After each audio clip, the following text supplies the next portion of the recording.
Hello everybody, Adrian Plass here. Yes, and Bridget, hello. And number 140 in Sounding the Shadows. Still haven't landed, and this week was a tragic week for so many people. Yeah, I was thinking since we started doing this, every now and then things are kind of trundling along and there's sort of tabloid news, and there's been the ongoing thing with Ukraine, of course. But every now and then there's a tragedy like this earthquake in Turkey and Syria, and the world trembles, I think. The whole world shakes, don't you think? I think when something as big as this happened, it's between 20 and 30,000 people now killed. It does, a bit like COVID and that period there, it kind of cuts your legs from under you. Yeah. Because we're able to kid ourselves by and large that things are okay, and these things thwart that false safety. Did you see, by the way, the story about the young girl who held this is what the story was told, held her little brother, his head in safety for 17 hours under the rubble. And there was a picture of them, wasn't it? She was only about 7, I think. Can't have been very old, and apparently they were both okay afterwards. Yeah. But isn't it strange, someone said to me, something, I think it was you who said, it's strange you have, I don't know, but these little wonderful things always happening in the middle of atrocious, appalling things. Yeah. And there it was, but your heart just... Well, I was listening to an account, all the time to these people. Of this mother talking about they were on the 6th floor, their apartment, and everything went black. Everything started to shake, and she rushed into her children's room, and there was a sense she thought a wardrobe had fallen on her, but it was actually the wall falling into her children's room. Wow. And in total darkness, having to find those children who will have panicked completely, trying to find a door in the dark, trying to find stairs in the dark, and then coming out into, well, I'm not sure if it was snowing at that point, but into freezing cold with no safety still. And I don't know, where does that take us? Well, someone was saying to me earlier in the week that a friend of theirs who happens to be a Christian said, I'm not sure I can believe in God anymore. Not believe he's there, but believe that he's what he's supposed to be. And that wasn't so much about this as about other things that have happened. And it's the usual unanswerable question about the God who is both omnipotent and all-loving. Yeah. And some people very reasonably say, but I wouldn't behave, if I was all-powerful, I wouldn't let these things happen. And we know all the arguments that we have about that, and the things you say and the things people say back, we know about that. But it remains, and all I can say is that pared down all the stuff I tried to believe and think and all the rest of it comes down to a relationship, which I don't want to talk about now, but that's the safest place I know.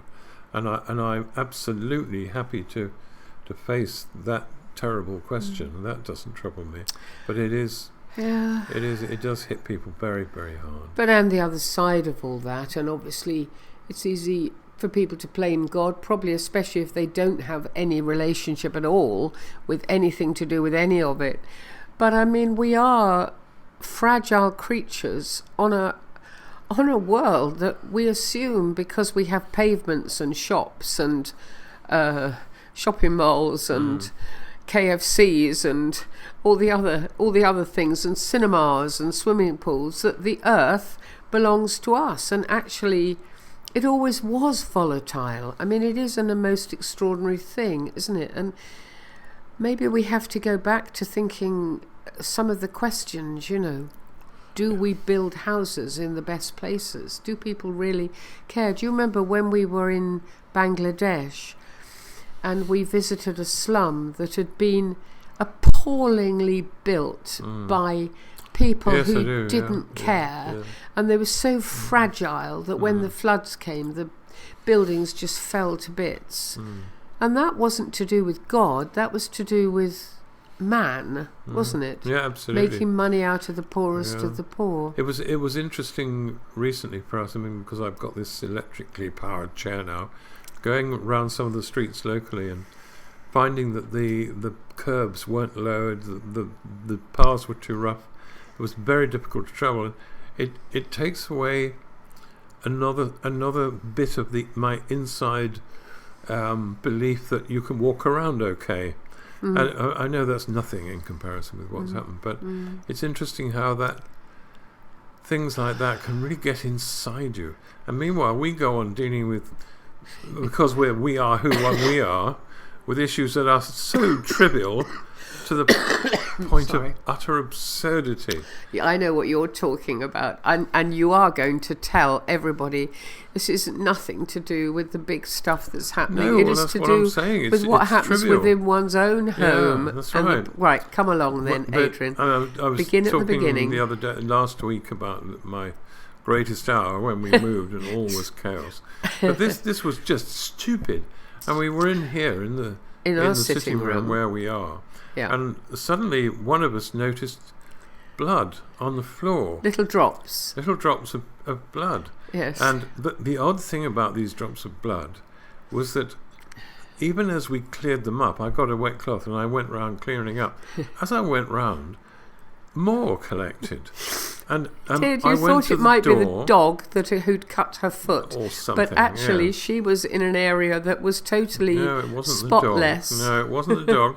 But as I went on hunting, I thought this is kind of the opposite of a miracle. It's a meaningless, stupid thing. And then somebody said, I think our son said, "It's not your foot, is it?" And I took my right sock off and found there was a cut in my toe. A tiny cut. And when toes or fingers are cut, they can bleed copious. So I'd been traipsing around distributing the stuff I was clearing up. I mean, there's not much left for me to do that makes me look more of an idiot than I am. We often talk, don't we, about journeys to square one. Well, that was journeys round the carpet to square one and back. And of course that's nothing. But no, I don't know. Nothing. I can't personally deal in any way with what's happening this week in any meaningful way it's any meaningful, very meaningful for other people, and then there's a lot to be confused about, isn't there? Let's face it. Well, yeah, I mean, again and again, of course, we come to Christianity being almost abused in the way that it's talked about, don't we? And I think that's why, if I'm honest, one of the reasons I love Call the Midwife, because it's one of the only overtly Christian programs I can think of where the people are not just nice, they also have at their core, well, the sisters do, a belief. But I listened to a program on the radio a while ago in which the person representing the faith talked about the creation of God. But then said, not that I believe that God's ever walked the earth. And I was just heartbroken in a way. I thought, well, if you don't believe that Jesus was the Son of God, then where do we start? Or would she have said she was a Christian? Oh, yes, no, definitely. Yeah. And I'm not knocking her. It's a very common thing that you can sort of sound as though you're grown up and you've grown out of the simplicity of a basic faith, because it's all a bit silly, really. Well, how did that make you feel then? I was heartbroken, Adrian. I just felt, I don't know, as useless as I feel about this earthquake. I thought if we lose those opportunities that are still there, and there aren't very many of them, to represent people who follow Jesus as a bit of an idiot who speak in funny voices or who say things that mean, I don't believe God came to earth, then it made me feel a bit lost. And you were talking to somebody, weren't you, who was talking about pilgrimage? Yeah, it's someone who organises pilgrimages, and he was talking about a meeting that's happening at the moment, or I think is happening, for people who are, as he put it, including rather, people who are spiritual but not religious, as opposed to those who are religious but not spiritual. He was very respectful of it, wasn't he? Which you'll find in many churches. No, he was. I think he absolutely was fine about having people who have a spiritual dimension in their lives. And I think when he said not religious, I think he didn't mean sitting in rows. He meant they don't have a specific commitment. That is what he meant, yeah. A form of belief. But, and I mean, I found myself thinking, well, that's a bit like Paul getting to the altar of the unknown God. That, that it's the opposite to having any sort of a spiritual dimension. That means you're so far away from it, it's not even going to touch you. Whereas there's always the possibility of a window. Just explain that quickly for those who have no idea what that's about. What do you mean? The altar of the unknown God. Oh, all right. Well, you know that Paul in the Bible came across this altar, which was, they've got altars to all the other gods, but they obviously thought they ought to have one in case they've forgotten one. Yes, in case they've missed out. Yeah. An altar to an unknown god. Yeah. But being Paul, he saw it as an opportunity, as he always did. Yeah. And there are always opportunities. And I think if you're in conversation with people who are searching something, then there are opportunities not to slam dunk them with the whole God thing, but to walk with them, hopefully in a direction. I don't know. Yeah, I mentioned the book of Rowan Williams' book. He's put 100 poems, none of them by him, although he's a fine poet. And I was saying to you earlier, wasn't I, reflecting on the fact that the way he thinks about things and looks at things means that you're looking for truth. You're not scrabbling around looking for error, looking for people being wrong. What you're doing is saying, here's an interesting view, which is not easy to understand for those who have a specific belief. Let's look at it and see what we find in it. Yeah. That is a useful truth. And that because of the tendency to defend faith as though it's a garrison, to keep people out, to get out and look at people, look at life, look at things, and because if you're secure in what you are, you can go anywhere you like. Absolutely. You can do anything you well, want to do you remember? I mean, where that began with Lionel Blue? That's right. And what was it Talk he for the said? Day. I mean, you always loved him, didn't you? Because he was a sort of gay rabbi who was adopted by the whole of Christianity because he was so lovely and so wise. Judaism is not my prison. It's my home. It's my home. And when something's your home, it informs everything you do and think and feel. It's in you. Yeah. And you can encounter anything really and deal with it.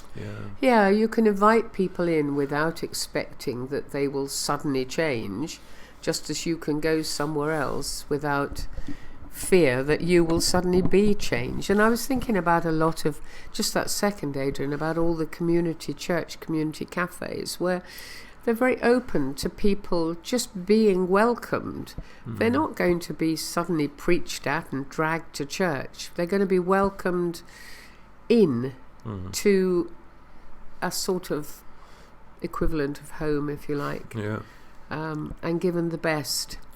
And similarly, we've had great hospitality, haven't we, from people who have completely different beliefs to us. But right. Just allow us to be us.